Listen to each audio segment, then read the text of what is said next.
Assalamualaikum warahmatullahi wabarakatuh. Sahabat beriman yang dirahmati Allah, Syekh Ibrahim Asmarakandi diperkirakan lahir di Samarkand, Asia Tengah pada paruh kedua abad ke-14. Babat Tanah Jawi menyebut namanya dengan sebutan Makhdum Ibrahim Asmara atau Maulana Ibrahim Asmara. Sebutan itu mengikuti pengucapan lidah Jawa dalam melafalkan As-Samarkandi yang kemudian berubah menjadi Asmarakandi. Perjalanan dakwah Syekh Ibrahim Asmarakandi dipenuhi berbagai liku-liku.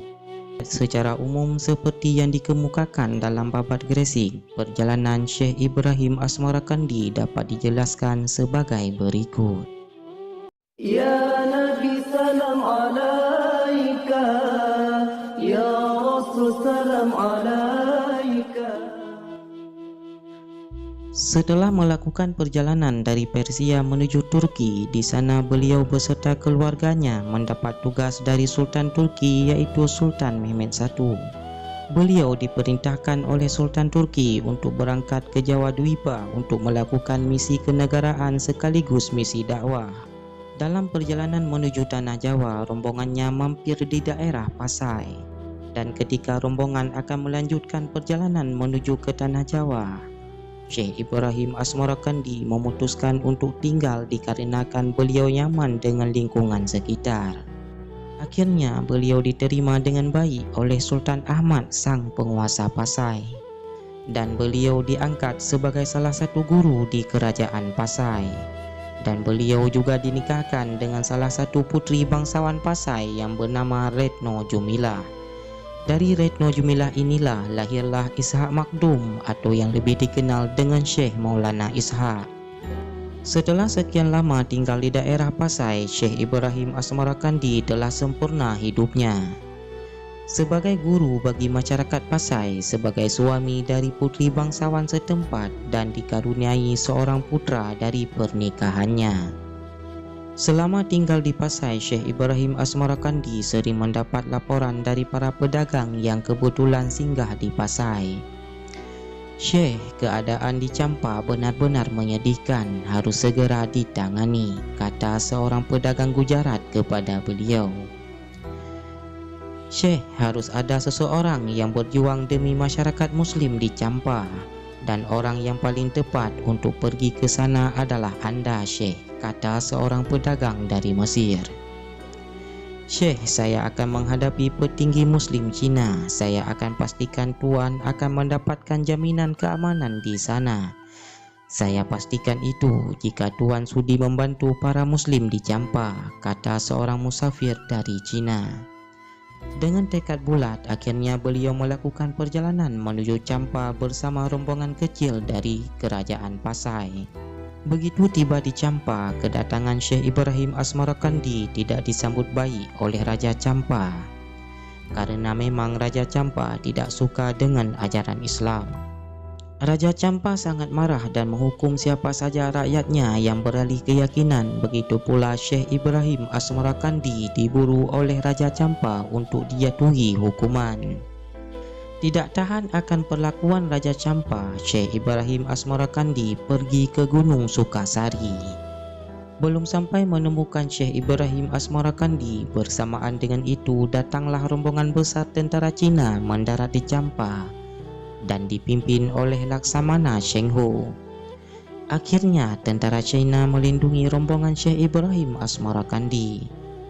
Pada waktu itu Raja Champa mangkat dan digantikan oleh putranya yang masih remaja dan didampingi oleh kakak perempuannya.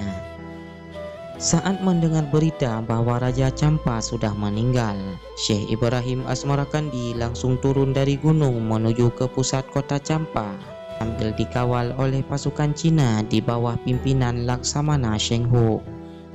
Dalam babat Tanah Jawa dijelaskan bahwa setelah Raja Champa meninggal dunia digantikan oleh putra laki-lakinya, dan kemudian Syekh Ibrahim Asmarakandi dinikahkan dengan putri kedua Raja Champa, yaitu Dewi Chandrawulan.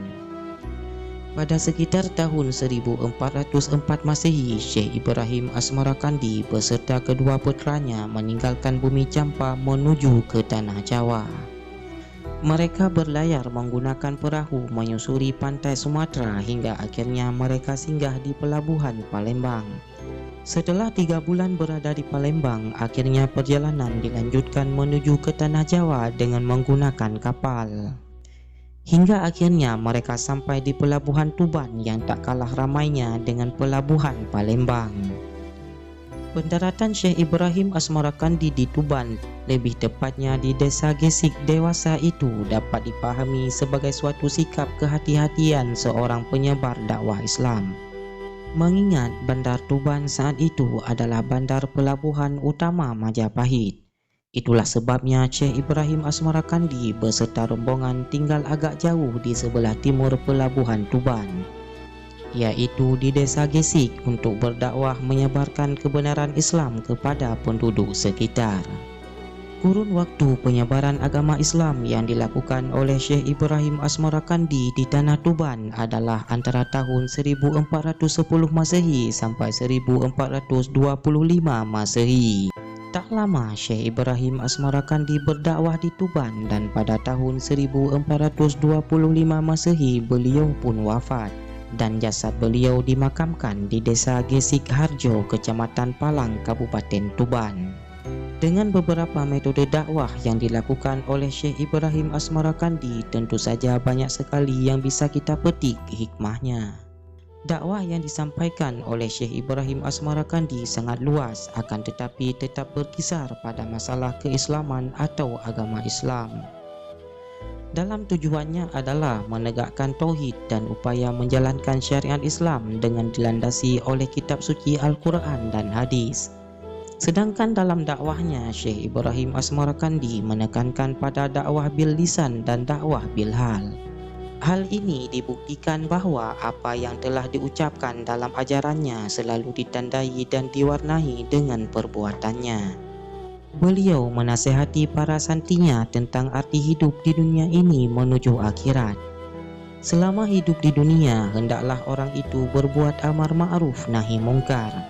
Para muslim wajib taat kepada Allah, pada Rasulnya, pemimpinnya, kedua orang tuanya, dan gurunya. Semua itu dilandasi dalam kehidupan muslim, muhsin, mukhlis, mukmin dan muttaqin.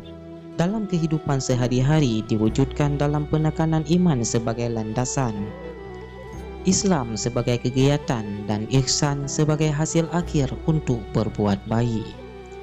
Syekh Ibrahim Asmarakandi juga menyusun sebuah kitab tulisan tangan yang dikenal di kalangan pesantren dengan nama Usul Nembis, yaitu sejilid kitab berisi 6 kitab lainnya dengan 6 bismillah, ditulis atas nama Syekh Ibrahim Asmarakandi.